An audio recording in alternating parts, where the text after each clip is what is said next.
తమిళనాడు కల్తీసారా ఘటనలో మృతుల సంఖ్య పెరుగుతోంది. కల్లకుర్చి జిల్లా కరుణాపురంలో కల్తీసారా తాగిన ఘటనలో మృతుల సంఖ్య 34కు చేరింది. మరో 70 మంది తీవ్ర అస్వస్థతకు గురయ్యారు. హాస్పిటల్లో వీరికి చికిత్స కొనసాగుతోంది. 20 మంది పరిస్థితి విషమంగా ఉన్నట్లు తెలుస్తోంది. కల్తీసారా ఘటనపై సీరియస్ అయ్యారు Tamil Nadu CM Stalin. Kallakurichi collector SP మీనాపై వేటు వేశారు. కొత్త కలెక్టర్గా ప్రశాంత్, ఎస్పీగా చతుర్వేదిని నియమించారు. చికిత్స పొందుతున్న వారికి మెరుగైన వైద్యం అందించాలని సూచించారు. కేసును సిబిసిఐడికి అప్పగిస్తూ ఆదేశాలు జారీ చేశారు. గోవిందరాజు అనే వ్యక్తి కల్తీ సారాను తయారు చేసి విక్రయించినట్లు పోలీసులు గుర్తించారు. సారా తయారీలో మోతాదుకు మించి మిథనాల్ రసాయనాన్ని వినియోగించడం వల్లే చనిపోయినట్లు చెబుతున్నారు. మరోవైపు కల్తీ సారా ఘటనపై ఆందోళన వ్యక్తం చేస్తున్నాయి విపక్షాలు. ప్రజల ప్రాణాలు పోతున్నా స్టాలిన్ సర్కార్కు పట్టడం లేదంటూ విమర్శలు చేస్తున్నాయి. రాష్ట్రం కల్తీ సారాకు అడ్డాగా మారిందని విమర్శించారు మాజీ సీఎం పళనిస్వామి. తమిళనాడు కల్తీసారా ఘటనలో మృతుల సంఖ్య పెరుగుతోంది. కల్లకుర్చి జిల్లా కరుణాపురంలో కల్తీసారా తాగిన ఘటనలో మృతుల సంఖ్య 34కు చేరింది. పూర్తి అప్డేట్స్ అడిగి తెలుసుకుందాం. మా ప్రతినిధి కార్తీక్ లైవ్ లో సిద్ధంగా ఉన్నారు. కార్తీక్, విషాదకరమైనటువంటి ఘటనలో కల్తీసారా తాగి మృతి చెందుతున్నటువంటి వారి సంఖ్య అంతకంతకు పెరుగుతుందని చెప్పాలి. ఇప్పటి వరకు కూడా దాదాపు 34 మందికి పైగా కూడా చనిపోయినట్టుగా కూడా అధికారికంగానే అక్కడ ఉన్నటువంటి అధికారులు ప్రకటించినటువంటి పరిస్థితి.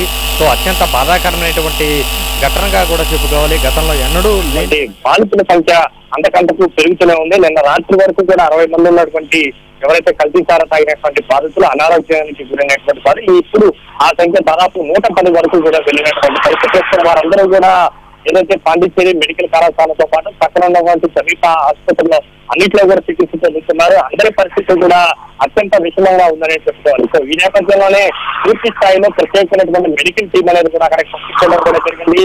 వైద్య ఆరోగ్య శాఖ మంత్రిగా ఉన్నటువంటి సుబ్రహ్మణ్యం కూడా ప్రస్తుతం అక్కడే ఉండి నిరంతరం కూడా అక్కడ ఉన్న వారి యొక్క ఆరోగ్య పరిస్థితిని మానిటరింగ్ చేస్తూ ఉన్నప్పటికీ కూడా మృతుల సంఖ్య అయితే అంతకంతకు పెరుగుతుంది. దీనికి అంతటికీ కారణం మాత్రం కల్తీసారాతో రసాయనాన్ని ఎక్కువ శాతంలో అధిక మొత్తంలో కలిపి దాన్ని అమ్మడం కారణంగానే, దాన్ని తాగడం కారణంగానే వాంతులు విరేచనాలతో, దాని తర్వాత కడుపు నొప్పి, కళ్ళ నొప్పులతో, కాళ్ళు వాపులతో అందరూ కూడా ఆసుపత్రితో చేరుకుంటున్నారు. దాని తర్వాత ఒకదాని తర్వాత ఒకటి అవయవాలన్నీ కూడా పాడవుతూ వస్తున్నాయి. దీని కారణంగానే ఎక్కువగా మృతుల సంఖ్య అనేది కూడా పెరుగుతున్నట్టుగా కూడా అధికారులు చెప్తున్నటువంటి పరిస్థితి. అయితే మొన్న సాయంత్రం జరిగినటువంటి ఘటన తర్వాత ఇప్పటి వరకు కూడా ప్రభుత్వం పూర్తి స్థాయిలో స్పందించలేదనేది మాత్రం విపక్షాల ఆరోపణ. పెద్ద ఎత్తున ఆగ్రహాన్ని వ్యక్తం చేస్తున్నాయి. హీరో విజయ్ టీవీకే పార్టీ అధినేత సైతం తీవ్ర స్థాయిలో స్పందించారు.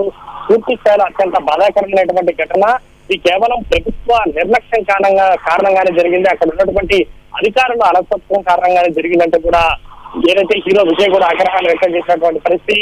ఘటన జరిగి దాదాపు 24 గంటలు అవుతుంది. 34 మందికి పైగా కూడా చనిపోయినప్పటికీ కూడా ముఖ్యమంత్రి స్టాలిన్ మాత్రం ఇప్పటి వరకు కూడా అక్కడికి వెళ్ళనటువంటి పరిస్థితి. బాధితులను కనీసం ఓదార్చే ప్రయత్నం కూడా చేయలేదంటూ కూడా పెద్ద ఎత్తున ఆరోపణలు వస్తున్నటువంటి క్రమంలో వెంటనే తక్షణం స్టాలిన్ రాజీనామా చేయాలి, ఘటనకు బాధ్యులుగా ఏదైతే ఎక్సైజ్ శాఖ మినిస్టర్ కూడా రాజీనామా చేయాలంటూ కూడా పెద్ద ఎత్తున విమర్శలు అయితే ప్రతిపక్షాల నుంచి వస్తున్నాయి. అదేవిధంగా అదే సమయంలో బాధితుల సంఖ్య అనేది కూడా అంతకంతకు పెరుగుతుంది. ఎందుకంటే ఒకటి కాదు, రెండు కాదు, చిన్న చిన్న ప్యాకెట్ల రూపంలో, గురుంబా రూపంలో యొక్క కల్తీ సారా అనేది కూడా ఎక్కడికక్కడే అమ్ముతూ వస్తున్నారు. అలా అమ్ముతున్నటువంటి గోవిందరాజుతో పాటు ఒక ప్రముఖ మహిళ యొక్క మొత్తం ఈ కల్తీ సారా వెనుక కూడా ఒక లేడీ డాన్ అనేది కూడా అక్కడ ఉన్నటువంటి లోకల్ లేడీ డానే మొత్తం కూడా ఈ యొక్క ఘటనకు కారణంగా కూడా తెలుస్తుంది. ఆమె ద్వారానే ఈ యొక్క మద్యం యొక్క కల్తీ సారా అనేది కూడా విక్రయాలు జరిగినట్టుగా కూడా పోలీసులు గుర్తించారు. ఇప్పటికే గోవిందరాజును అరెస్ట్ చేశారు. ఆయనతో పాటు ఏదైతే కల్తీ సారాకు దానిగా ఉన్నటువంటి ఆమెను కూడా అరెస్ట్ చేసినటువంటి పరిస్థితి. అయితే బాధితులను మాత్రం మెరుగైన వైద్యం అందించాలని మాత్రం సీఎం స్టాలిన్ అయితే ఆదేశాలు జారీ చేశారు. ఆ దిశగా కూడా అక్కడ ఉన్నటువంటి వైద్య బృందం కూడా పనిచేస్తుందని చెప్పాలి. Right Karthik, thank you.